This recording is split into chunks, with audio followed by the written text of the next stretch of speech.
रातिर time होता 10 और मी लगाऊे यहाँ फेस पैकटे जेनटा कि हिमालयार है और इथर पार्लर जाई ना पार्ली तो भावली इति काम चले देसी बोलिकी और फेस पैक के लगाला पर ना खरा के जीवार नहीं से 4-5 घंटा और फेस न किसी लगावार भी नहीं से क्रीम पाउडर तो सबुन बेस्ट टाइम संध्या टाइम या फिर राति तो संध्या बेले तो फुर्सत नहीं है लगे मुझे राति लगेदेली तारपर यहाँ मुझे आपण देखुली मोर ब्लाउज जेनटा कि मोर शाढ़ी सावित्री वास कपटा नहीं घिंचे खातिर ब्लाउज है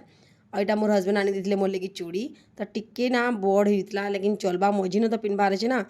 साइड आड़ा पिन्हला गली जा बोल मझी न चलवा तारपर मैं लगेदेली नेल पॉलिश और मतलब टाइम पास करवा कहीं कि 15 मिनट रखबार था फेस न पूरा सुखला पर जाकि फेस के आपण मैंने वाश करबे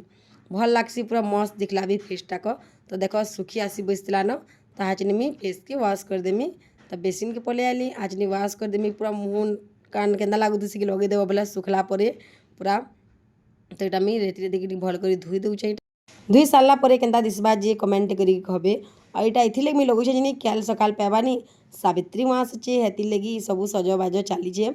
आउ ठीक अच्छे फ्रेंड्स वीडियो जब आपको भल लगी छोटे मिनी ब्लॉगटे तो लाइक करेंगे तो देख मोर फेसटा कि एंता दिसला तो रोचे टाटा।